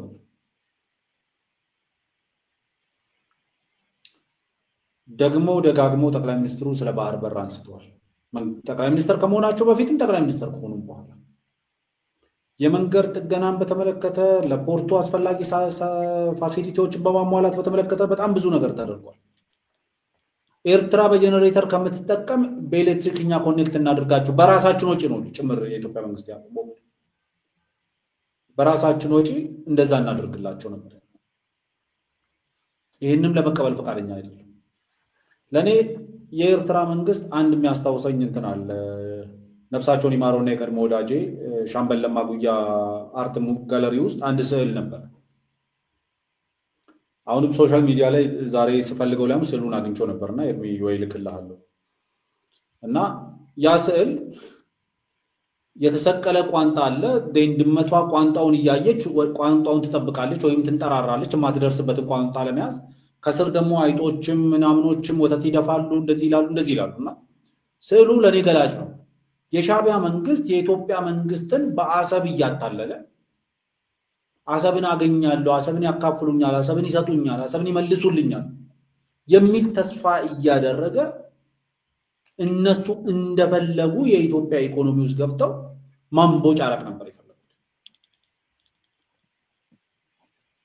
ምክንያቱም በራሳችን ወጪ ከጀነሬተር ጥገኝነት እናላቃለን። በራሳችን ወጪ ፖርቱ ያለበትን ደረጃ እናሻሽል። በራሳችን ወጪ መንገዶችን እናልማ ተብለ ተጠይቀ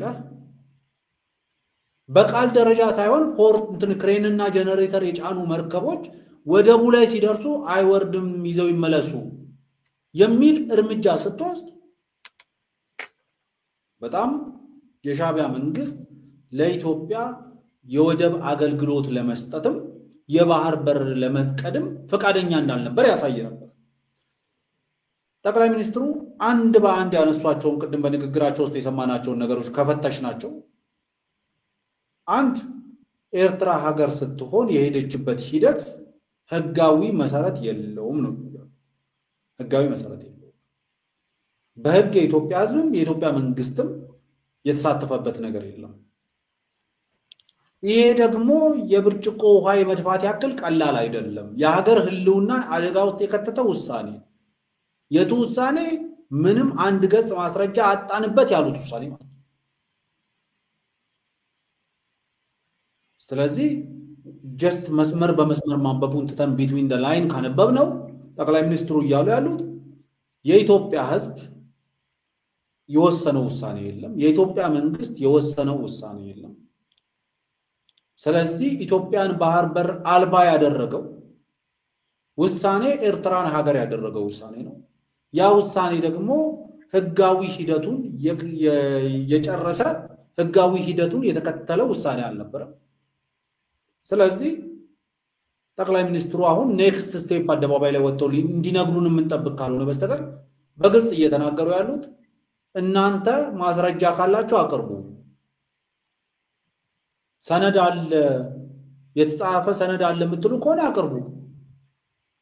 እኔ በካቢኔ ደረጃን ፈልጌያለሁ፣ በምክር ቤት ደረጃን ፈልጌያለሁ፣ በህዝብ ደረጃን ፈልጌያለሁ፣ ያገኘነው ነገር የለም። ይሄን እናንተ አለን ብላችሁ የምታቀርቡ ከሆነ እና ያለን የማታቀርቡ ከሆነ ግን ይሄ ውሳኔ ሀገር ህልውና አደጋ ውስጥ የከተተ ነው። እንደ ቀላል የምናየው አይደለም። የብርጭቆ ውሃ እንደ መድፋት ቀላል አይደለም ነው እያሉ ያሉት። ስለዚህ ለኔ በጣም ቦልድ የሆነ ውሳኔ እንደወሰኑ ነው የሚያሳየው ለኔ። እንደውም ፕሮፌሰር አስራት ባይዘዌ ይሄን ነገር በሽግግር ምክር ቤት ውስጥ ሲያነሱ ቪዲዮም አለ ሌላ ጊዜ ማሳየት እችላለሁ። አቶ ኢሳያስ አፈወርቅ በጣም ተቆጥቶና ተናዶ ፕሮፌሰር አስራት ይሄ ለአካዳሚክ ፐርፐዝ እዛ ተነጋገሩበት፣ ይሄ ጉዳይ ግን በወታደራዊ ጉዳይ ተወስኗል ነው ያላቸው። በነገራችን በወታደራዊ ነገር ተፈቷል አላቸው። ዛት ሚንስ በወታደራዊ ጡንቻችን ፈተነዋል ነው የኢሳያስ መልስ የነበረው። ይሄ ለታሪክ መምጣት ያለበት ይመስለኛል። አንድ ይሄንንም ሌሎች ሰዎች እስቲ ይሄን የሚቃወሙ ሰዎች አሁን ነው የምናገረው እስቲ ትክክል አይደለም ይበሉና ይነጋገሩ። ይሄ አንዱ በቪዲዮ ያለ ነው ማምጣት እንችላለን። ፕሮፌሰር አስራት ሲሪየስሊ በዚህ ጉዳይ ላይ እኔ መብት ያለው አይመስለኝም፣ ጊዜያዊ ሽግግር መንግስቱ በቋሚ ዘላቂ ነገር ላይ አይወስንም ተብሏል ክቡር ፕሬዝዳንት ብሎ ፕሬዝዳንቱ አቶ መለስ ስለነበረ፣ ስለዚህ ኢሳያስ በማንተና ይሰማል አይ ቲንክ የሽግግር መንግስቱን ለመመስረት የተካሄደ ጉባኤ ላይ ነው። ስለዚህ የሽግግር መንግስቱን ገና ለመመስረት በሚካሄድ ጉባኤ ላይ ነው። ከዛ በፊት የሽግግር መንግስቱ ከመቋቋሙ በፊት ጭምር ነው ኤርትራ የመገንጠል ውሳኔ ተላለፈ። ኤግዛክትሊ በወታደራዊ ጉዳይ ተወስኗል አላቸው እኮ ምልሱን ነው። በቃ ወታደራዊ እርምጃችን ወስኖታል አላቸው። እሱ ምንድነው የሚያወሩት? እርሶ እዛ አካዳሚካሊ ተከራከሩ እንጂ የጡንቻችን ወስኖታል ነው። የጡንቻ ጉዳይ ነው የወሰነው። ጡንቻ ከሆነ ደግሞ ወረቀት አይኖርም ነው እያልኩ ያለሁት እኮ አፈወርቅ ራሱ ከፕሬዝዳንት የወጣ አንደበት ስለሆነ ማለት ነው። አንደኛው እሱ ነው። ከዛ በኋላ ባሉት ነገሮችም እንግዲህ እናቷ አንዳርጋቸው ጽጌ ዛሬ ካልካዱ መጽሐፋቸው ላይ በግልጽ ይሄ የጠቅላይ ሚኒስትሩ ንግግር አፈወርቅ ከዚህ በፊትም ተነጋግረናል። አቶ አንዳርጋቸው ጽጌ በግልጽ ጽፎታል። የኢትዮጵያ ጉዳይ ወሰነበት አይደለም፣ ይሄ ጉዳይም ትክክል አይደለም። ኢቭን ይላል ኢቭን ህወሓትና ሻዕቢያ ምናምን በጋራ መወሰንም በተናጠል መወሰንም አይችሉም፣ ሽግግሩ መወሰን አይችልም ብሎ የአቶ አንዳርጋቸው ጽጌ መጽሐፍ አለ። ማሳየት ደጋግመን እንችላለን። አሰብ የማና ጽሁፍ አለ የዶክተር አንተም ፕሮግራም ላይ አሳይታቸዋል ዶክተር ያዕቆብን። የነዚህ ሁሉ ድምር ውጤት ባጭሩ በጉልበት ነው ያሳካነው የሚል ኢምፕሊኬሽን ነው ያየሁት። ጉልበት እንደሆነ ደግሞ ወልቃይት ላይ እንደተነሳው ዛሬ ጉልበት ያለው ወልቃይትን ይወስዳል፣ ነገ ጉልበት ያለው ወልቃይት ይወስዳል እንደሚባለው ጉልበት በጉልበት ነው የሚፈታው ማለት ነው። ያ አንዱ ነገር ነው። ምናልባት ዛሬ የተሰጠውን የሻዕቢያ ምላሽ ትንሽ ጨምረን እንየውና የጦርነት ቅስቀሳ ነው ይላል። የማነ ገብረ መስቀል ነው ምላሽ የሰጠው። የጦርነት ቅስቀሳ ነው ከኢታማዦር ሹሙ ጀምሮ ወደ 1.5 ቢሊዮን ዶላር የባቡር ፕሮጀክት የተባለውም እንደውም የሆነች የትግርኛ ቀልድ ይዘው የትግርኛ የተጻፈ ቀልድ የኢትዮጵያ መንግስት ማለት ብላ ሳይባል ከወጡ አድርጉልኝ የሚል ነው። መቼ ብላ ተባልና ነው ከወጡ አድርጉልኝ የሚለው? ብላ ሳይባል ከወጡ አድርጉልኝ የሚል ነገር ነው የተናገሩት። እና ማን ብላ ሳይባል ነው ከወጡ አድርጉልኝ ያለው? ማን ብላ አለው የሚል በጣም በቃ ይሄ መሳለቅ አይነት ነገር ነው ያየሁት። አልጋበዝንም እኮ መጀመሪያ መቼ ብላ ተባልክና ነው ከወጡ አድርጉልኝ የምትሉት? ይሄንን ነገር ነው ምላሽ የሰጡትና የኤርትራ ምላሽ እንዴት ነው የምታየው አፈወርቅ? ለኔ ብላ ለማለትም እኮ የራስ ድግስ መሆን አለበት ወይም ደግሞ የራስ ግብዣ መሆን አለበት። የሰው ግብዣ ላይ ድንኳን ሰብረ ገብተ ድንኳን ሰብረ የገባህበትን ቤት ባለቤት ብላ ሳትባል እንዴት ትበላለህ ወይም ደግሞ እንዴት ወጣት ማርጣለህ ልትል አትችልም። በአሰብ ጉዳይ የሻዕቢያ መንግስት ድንኳን ሰባሪ ነው። ብዙ ጊዜ ደጋግመን ምሳሌ አንስተነዋል። የሶማሌላንድ ሶማሊያ ሪሌሽንሺፕ ሶማሌላንድ ሀገር የሆነችው በሚሊተሪ አቅም ነው። የሰይድ ባሬ መንግስት ሲያስወግዱ አብዛኛው የሚሊተሪ አቅም የነበረው የሶማሌላንድ አካባቢ የነበረው ኃይል ስለነበረ ያችን ግዛት ቆርሶ ከሶማሊያ ጋር የነበረውን ዩኒየን አፍርሶ ያችን ዲፋክቶ ስቴት ስታብሊሽ አድርጓል። ያቺ ዲፋክቶ ስቴት እስካሁኗ ሰዓት ድረስ የቀጠለችው ሞቃዲሾ ላይ ያለው መንግስት ደካማ ስለሆነ የሞቃዲሾ መንግስት ደካማ ቢሆን በየትኛው ዓለም አቀፍ ኃይልን ተጠቅሞ ጭምር ማስመለስ ይችላል።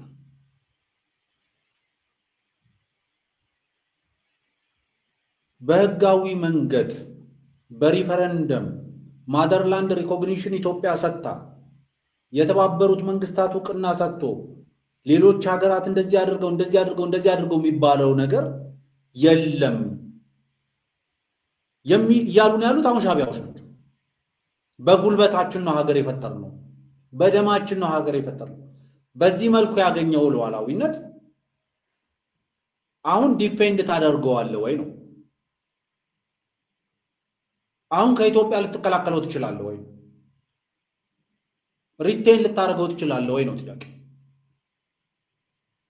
ለኔ አንዳንዶች የሻቢያ መንግስት አሁን እየተከተለ ያለው አቋም በኢትዮጵያ ህልውና ላይ አደጋ የጋረጠ የሚመስላቸው ካሉ ተሳስተዋል። አደጋ የጋረጠው በኤርትራ ሀገር ህልውና ላይ እንደ ሀገር የህልውና ስጋት ነው ለኤርትራ ህዝብ፣ ለኤርትራ ሀገር የሻቢያ መንግስት የህልውና ስጋት።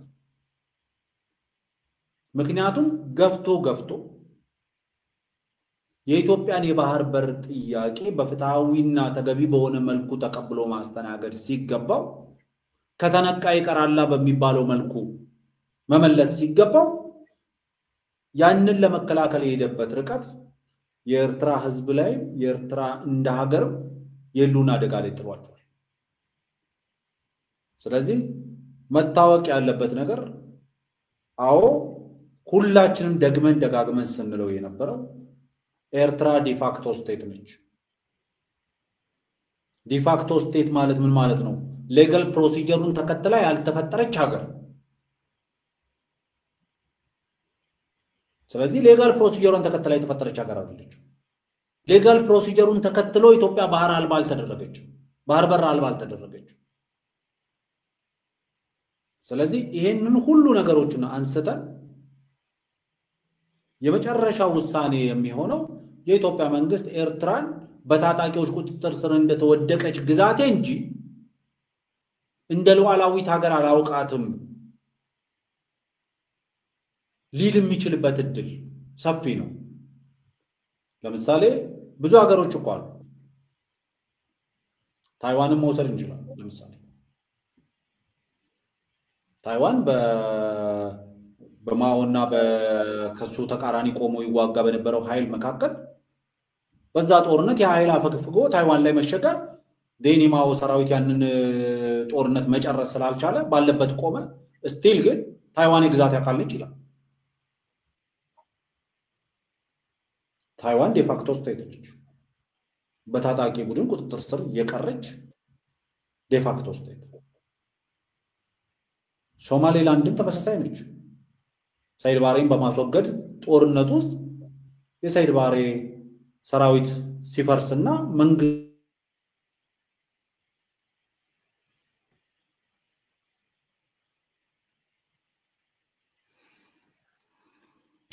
ሰራዊትም ሶማሌላንድ የምትባል ሀገርን ቆርጦ አስቀርቷል። ደን የተቀረው ሶማሊያ ይሁን እስካሁን ድረስ በራሱ መቆም አልቻለም። ስለዚህ የቀጥታ ሶማሊያ ሞቃዲሾ ላይ ያለው ሶማሊያ ደካማ ስለሆነ ነው። እንደዚህ አይነት ምሳሌዎችን እያነሳ መቀጠል እንችላለን። ስለዚህ ዋናው ነገር እንደ ኦፕሽን ነው እያነሳ ያለው አይደለ? እንደገባኝ ከሆነ አዎ፣ ማለት ኦፕሽን ነው ብቻም ሳይሆን አሁን they make it already እኛን ወደዚህ ነው እየወሰዱን ያሉት። ኮርነር እያደረጉን ነው ወደዛ አይነት ነገር። በቃ አሁን ለምሳሌ ጠቅላይ ሚኒስትሩ አቶ ጀዋር ቅድም በሶሻል ሚዲያ ላይ ባጋራው ጽሁፍ ለምሳሌ በጠቅላይ ሚኒስትሩ በሚሄዱበት መንገድ የባህር በር አናገኝም ይላል። ጠቅላይ ሚኒስትሩ የሚሄዱበት መንገድ ምንድነው? ሻቢያ እንደሚለው የጦርነት መንገድ ነው ጠቅላይ ሚኒስትሩ እየሄዱበት ያሉት። እኔ ብዙ ጊዜ ደጋግሜ ብያለሁ። የኢትዮጵያ መንግስት የጦርነት አማራጭን የባህር በር ለማግኘት የጦርነት አማራጭን መጠቀም ይገባል ተገቢ ነው ብሎ ቢያምን ኖሮ እኔና አንተ ዛሬ ቁጭ ብለን ስናወራ ኢትዮጵያ የባህር በር ባለቤት ከሆነች 2 ዓመት አልፏት። ግን የኢትዮጵያ መንግስት በዲፕሎማሲያዊ በሰላማዊ በሰጥቶ መቀበል በስዋፕ ላንድ ስዋፕ በማድረግ ነው የባህር በር የሚገባኝ ባህር በር ላገኝ የሚገባው በእነዚህ መንገድ ነው ብሎ ይሄንን የማይቀበል ለመነጋገር ፈቃደኛ ያልሆነ እንደው ቢያንስ እንደው ለቀጠናውም እንደው ትንሽ እረፍት እናድርግ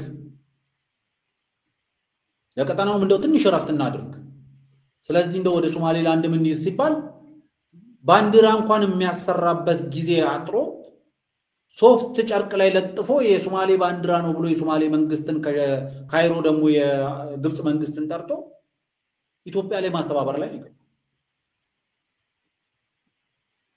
ግን እነሱ የሚሉት የኢትዮጵያ መንግስት አማራጭ የማያስኬዱ አማራጭ የትኛው ነው?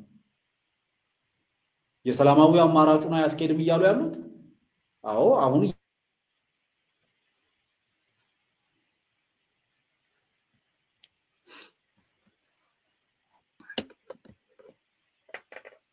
ገባን አልመረጥነው ለቀላቀናው ሰላም ስንል ነው እየፈረሰ እየተራመሰ ባለ ቀጠና ላይ ሌላ ተጨማሪ ጦርነት ብናመጣበት ቀጠናውንም ሀገራቱን ማይጠቅምም ከሚል እሳቤ ነው እንጂ ጦርነት ቀላሉ ባጭር ጊዜ የባህር በር ባለቤት የምንሆንበት አማራጭ መሆኑ ሳይገባን ቀርቷል። ግን እንደማያዋጣ ስለገባ ማንኛችንም ከዚህ እንደማናተርፍ ስለገባ ክቡር ጠቅላይ ሚኒስትሩም የጦርነትን አማራጭ የኤርትራ መንግስት ገፍቶት ካመጣው ነው ያሉት። በኢትዮጵያ ኢንተርናል ፖለቲክስ ውስጥ ገብቶ ዱዌል ማድረጉን ካላቆመ ማንቦጫረቁን ካላቆመ የኢትዮጵያ ውስጥ ያሉ ታጣቂ ቡድኖችን ማስታጠቁን ካላቆመ በኢትዮጵያ ሉዓላዊ ግዛት ውስጥ የሚፈጽማቸውን ወረራዎች የኢኮኖሚም ሆነ የመሬት ወረራዎችን ካላስቆመ ወይም ካላቆመ ወደ ጦርነት የምንገባበት አስገዳጅ ሁኔታ ከተፈጠረ ግን ብዙዎች አላስፈላጊ መንገድ ሲለጥጡት አይቻለው። በግልጽ ቋንቋ የተናገሩት በዩክሬን እና በራሺያ በእስራኤል እና በፓለስታይን መካከል ወደ ሆኖ ነገር ነው የምናመራው። ዛሬ ሉዓላዊነት ማለት በግዛት ውስጥ ተወሰነ ብቻ ማሰብ አይደለም። አንደ እዚሁ ጋር አርሚው ይሄድ አንተነህ ባለፈው የአፋርን ህዝብ ጉዳይ አንስቶ ካንተ ጋር በነበረው ቆይታ ይመስለኛል የኤርትራ የውስጥ ጉዳይ ነው የሚል ነገር አንስቶ የአፋር ጉዳይ የኤርትራ የውስጥ ጉዳይ አይደለም። የአፋር ህዝብ ጉዳይ የኢትዮጵያ የውስጥ ጉዳይ ነው። ምክንያቱም ኤርትራ አፋርን ይዛ ስትሄድ ያለ አፋር ህዝብ ፍቃደኝነት ነው የሄደችው። ዛሬ ዶንባስ አካባቢ ኢስተርን ዩክሬን የምትለው አካባቢ ላይ ቆራሻ እኮ የገባችው እኮ እዛ አካባቢ ላይ የሚኖሩ ኔቲቭ ራሽንስ ጥቅማቸው አልተጠበቀላቸውም። በቋንቋቸው መማር አልቻሉም። ራሳቸውን በራሳቸው ማስተዳደር አልቻሉም ነው። ስለዚህ እኔ እስከሚገባኝ ድረስ የአፋር ህዝብ በኤርትራ ውስጥ ያለው የአፋር ህዝብ ለኢትዮጵያ የውስጥ ጉዳይ ጥቅማቸው የፖለቲካ ጥቅማቸው የኢኮኖሚ ጥቅማቸው ባልተጠበቀበት ሁኔታ ውስጥ እየኖሩ እስካለ ድረስ የኢትዮጵያ ህዝብ ወንድሞቹን ወይም እናትና አባት የአፋር ዜጎች እዚህ ኢትዮጵያ ውስጥ ያሉ የነዚህን ዜጎች ጥቅም ማስጠበቃል። ስለዚህ ለኔ ወደዚህ ማን ነው የገፋን ከተባለ የሻዕቢያ መንግስት ነው የሚያለው። ለዛ ነው የሻዕቢያ መንግስት በኢትዮጵያ ላይ ከጋረጠው አደጋ በላይ በኤርትራ ህዝብና ሀገር ላይ የጋረጠው አደጋ የከፋ ነው የሚለው ለዛ። አንድ እንደው ሳልጠቅሳትም አላልፈው በጣም በጠቅላይ ሚኒስትሩ ተነስቶ ደስ ያለኝ ነገር እኔና አንተ መተን ደጋግመን ስንለው የነበረ ደግሞ ያዘንኩት አንዳንድ የትግራይ ውጭ ሀገር ያለ የትግራይ ሚዲያ ባለቤቶች ምኖች በፊት ኢሳያስ ያኮረፈው በፕሪቶሪያ ስምምነት ነው ሲሉ ከርመው አሁን ሊያጣጥሉት ሲሞክሩ አየሁኝ እና ጠቅላይ ሚኒስትሩ ሲናገሩት ማለት ነው ኢሳያስ በምን አኮረፈ የሚለው ነገር እስከዛሬ በፓርላማ ተነግሮ አቅም ነበር። ዛሬ አሁን የተነገረው ኢሳያስ ያኮረፈው የትግራይ ህዝብንና ህወሓትን ጨፍልቀን አንድ ላይ ካላጠፋናቸው ስላለ ነው የሚል ነገር ተነስቷል። በጣም ነው እውነት ለመናገር በተለይ ውጭ ሀገር ያሉት የትግራይ ብሔርተኞች አንዳንዶቹ ሲተናነቃቸው አየሁኝ። በፊት እኮ አፈወርቅ ቃሉ ራሱ አስታውሳል እቺ ተኮሊፍና የምትለው ቃል እኔ በአብዛኛው ከነሱ ነበር ተሰማው የነበረው ተኮሊፍና ማለት ምንድነው ተብሎ ተጠይቆም አይ ተሰናከልን ማለት ነው ተቋረጠብን ማለት ነው ተኮላሸብን ማለት ነው ሲሉ የከረሙ ሰዎች ዛሬ ዋናው ተጠያቂ ጠቅላይ ሚኒስትሩ ነው በቃ ወደ ኢሳያስ ለመውሰድ ሲተናነቃቸው ተመልክቱኝ የግጭቱ መሰረታዊ መንስኤ ማለት ነው እሱ ብቻ አይደለም ነጻድቃን ወጥተው 70% ምናምን ወንጀል የፈጸመው የሻቢያ ወታደሮች ነው እሱንም ትተውታል ግድ የለም እሱን ይተውት ይሄኛው ፖይንት ግን ሻቢያ መቼ አኮረፈ ለምን አኮረፈ የሚለው ነገር ሻቢያ ያኮረፈውና ለምን አኮረፈ የሚለው ትልቁ ነጥብ የፕሪቶሪያ ስምምነት ነው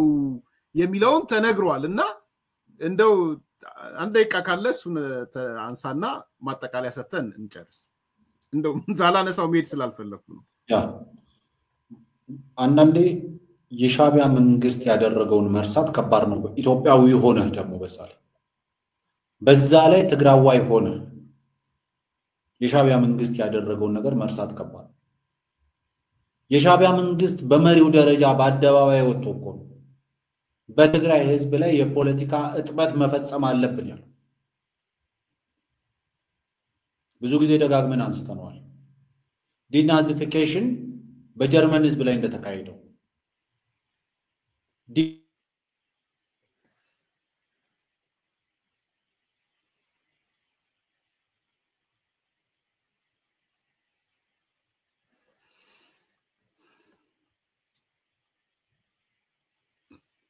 አፎርቃለ ወደ ማጠቃለያ እየመጣን ስለሆነ ምናልባት ታዝባችኋል ብዬ አስባለሁ አሁን ልክ ይሄ ነገር ሲመጣና ጠቅላይ ሚኒስትሩ ሲናገሩ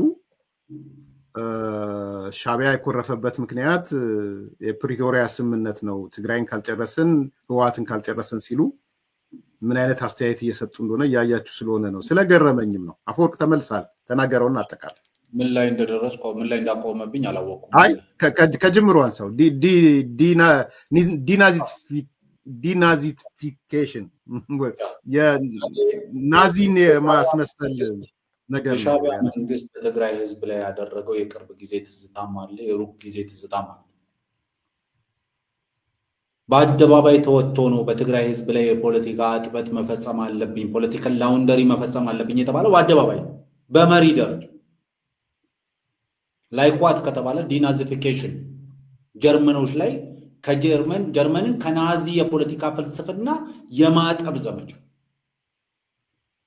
ኢራቅ ውስጥ ዲባዚፊኬሽን የሚባለው ከባዝ ፓርቲ የፖለቲካ ፍልስፍና ኢራቃውያንን የማጠብ ዘመቻ እንደተካሄደው ሁሉ የቲፒኤልኤፍን የፖለቲካ ከትግራይ ህዝብ ላይ አጥቦ የማጽዳት ዘመቻ ነበር ያንን ዘመቻ ነው ተቆሊፍና ተደናቀፈን ምን አደናቀፈባቸው ሲባሉ ፕሪቶሪያ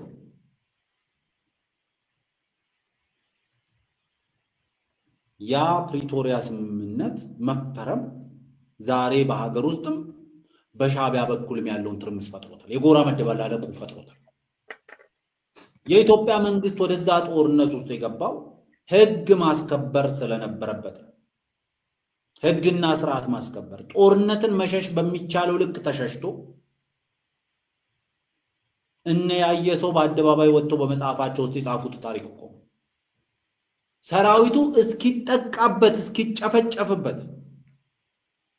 ፖለቲኮ ሚሊተሪ ጥቃት ሰንዝረናል ፖለቲኮ ሚሊተሪ ኦፕሬሽን ያ ኦፕሬሽን ፈጽመናል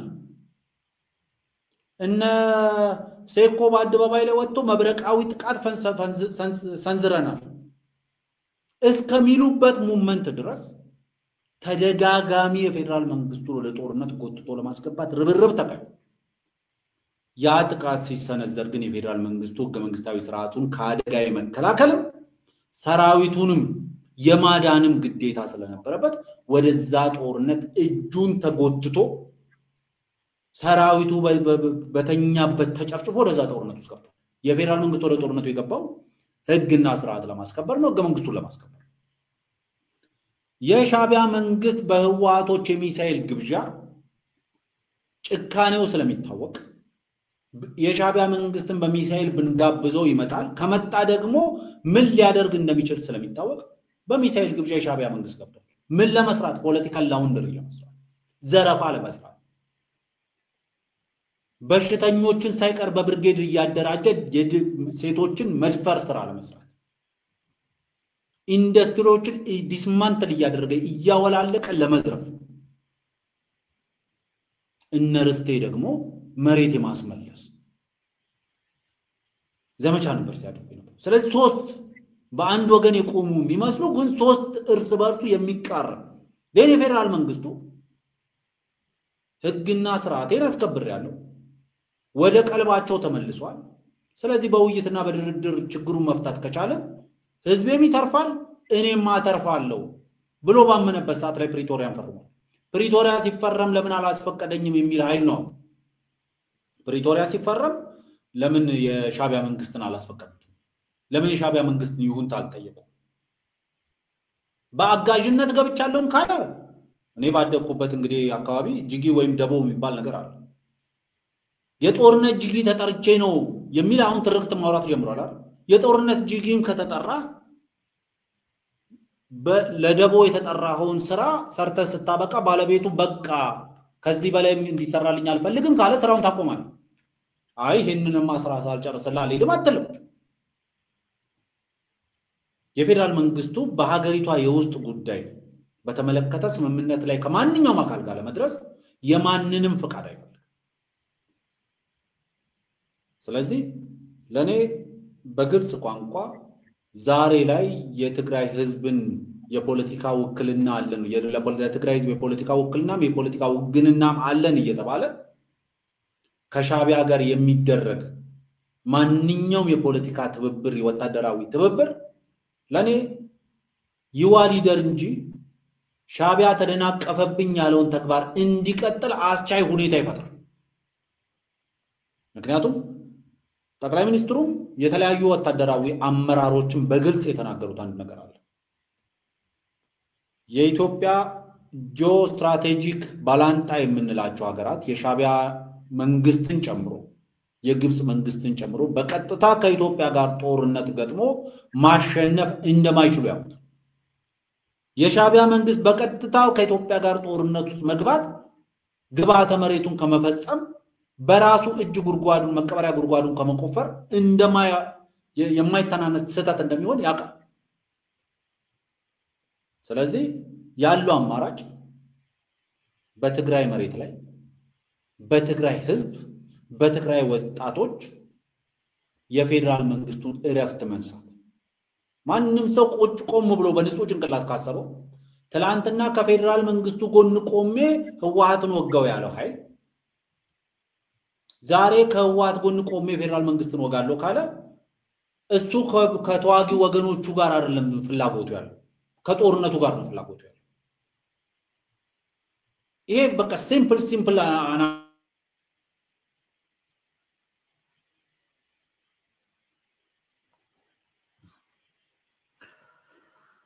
ያ በጣም ገራሚ ነው እውነት ለመናገር። ትላንትና ህወሓት እናጥፋው ምናምን ብለው የነበሩ ሰዎች ዛሬ በሌላ ወገን ተሰልፈው ሲታይ ከምር አስገራሚ ነው። ህወሓትና ሻቢያ ብቻ ሳይሆን ህወሓትና ፋኖም አንድ ላይ ተገናኝተው ሲገናኙ ታዩ። የሚገርም ነገር ነው። አፈወርቅ ተመልሰሃል? ጨርሰው ተጠራቅ። ስለዚህ ለኔ እስከሚገባኝ ድረስ ሻቢያን በህወሓት ጎትቶ ወደ ኤርትራ ውስጥ ማስገባት ማለት በህወሓት ጎትቶ ወደ ትግራይ ውስጥ ማስገባት ማለት ፕሪቶሪያ አደናቀፈብኝ የሚለውን ተግባር እንዲጨርስ እድል ከመፍጠት የዘለለ ምንም ፋይዳ የለም። አዎ ዋጋ ሊያስከፍል ይችላል። አዎ ህዝባችንን ላይ ስቃይ ሊያመጣ ይችላል፣ መፈናቀል ሊያመጣ ይችላል፣ ጉዳት ሊያመጣ ይችላል። አዳይንዶ ተዳይ ግን በእርግጠኝነት መናገር የሚችለው ከሚያስቡት በፈጠነ ጊዜ ሁለቱም በአንድ ላይ ግብዓተ መሬታቸው ይፈጸማል ብዬ ነው ማስበው። ምክንያቱም ትላንትና አንተም ከኢሃፓ ጋር አያይዘህ ስታነሳው ሰምቻለሁ። ካይሮ ላይ ኢፒኤልኤፍ ሲመሰረት የኤርትራ ነፃ አውጪ ግንባር ሲመሰረት የኤርትራ ነፃ አውጪ ግንባር መርሁ የቀኝ ግዛት ጥያቄ ነው በሚል ዙሪያ እንዲሆን የካይሮ መንግስት አቅጣጫ ሲሰጥ ከዛ በኋላ ነዋት ሲመሰረቱ የካይሮ መንግስት ድጋፍ ለማግኘት ከፈለጋችሁ የኤርትራን ጥያቄ የቀኝ ግዛት ጥያቄ ነው በሉ ሲባሉ እሺ ብለው ተቀበለው እናንተ እሺ ማለት ብቻ ሳይሆን እናንተም ከዚህ በኋላ ከሌሎች ጋር ትብብር ስታደርጉ የኤርትራ ጥያቄ የቀኝ ግዛት ጥያቄ መሆኑን ከሚያምኑ ጋር ብቻ የሚል ተልእኮ ሲሰጣቸው እሺ ብለው ተቀበለው ያንን ተልእኮ ይዘው አዲስ አበባ ላይ ያለ መንግስትን አፍርሰው የመንግስት ስልጣን በኃይል ሲቆጣጠሩ ሊትራሊ መፈንቅለ መንግስት ሲፈጽሙ በኒውዮርክ የሚገኘው የተባበሩ መንግስታት ጽህፈት ቤት ዋና ጸሐፊ የግብጽ የውጭ ጉዳይ ሚኒስትር የነበረ ግለሰብን አድርገ በአዲስ አበባ የሚገኘው የአፍሪካ አንድነት ድርጅት ሊቀመንበር የግብጽ ፕሬዝዳንትን አድርገ በዚህ ሁኔታ ውስጥ በተጣደፈ መልኩ ሪፈረንደም የሚመስል ነገር አድርገ ከዛ ለሀገራት የውቅና ደብዳቤ በተነ ሀገር ከመሰረትክ በኋላ ዛሬ ለኔ ቃል በቃል መናገር የሚችለው አንድ ነገር ኤርትራ ለኔ ዲፋክቶ ስቴት ነች በታጣቂ ኃይሎች ቁጥጥር ስር የወደቀ የኢትዮጵያ ሉዓላዊ ግዛት ኤርትራን ሙሉ ለሙሉ ማለት ፌር አይደለም እንኳን ከተባለ አሰብ ለኔ የኢትዮጵያ ሉዓላዊ ግዛት አካል ነው በታጣቂዎች ቁጥጥር ስር የወደቀ ዛሬ ታጣቂዎች በአማራ ክልል በኦሮሚያ ክልል ቁጥጥር ስር አውለናል የሚሏቸው ግዛቶች አሉ አይደል ከእንደነዛ አይነት ግዛቶች ለይቼ ማላየው የኢትዮጵያ ግዛት ነው ብዬ ነው ማስበው አፈወርቅ በጣም ነው ማመሰግነው እግዚአብሔር ይስጥልን ብዙ ሰዓት ነው የፈጀነው መልካም እግዚአብሔር ይስጥልን ታንክ ዩ ሶ ማች አድማጭ ተመልካቾች ላይክ አድርጉ ሰብስክራይብ አድርጉ ሼር አድርጉ ጥያቄ አስተያየት ካላችሁ ላኩልን የዛሬው ፕሮግራማችን በዚህ ተጠናቀቀ መልካም ቀን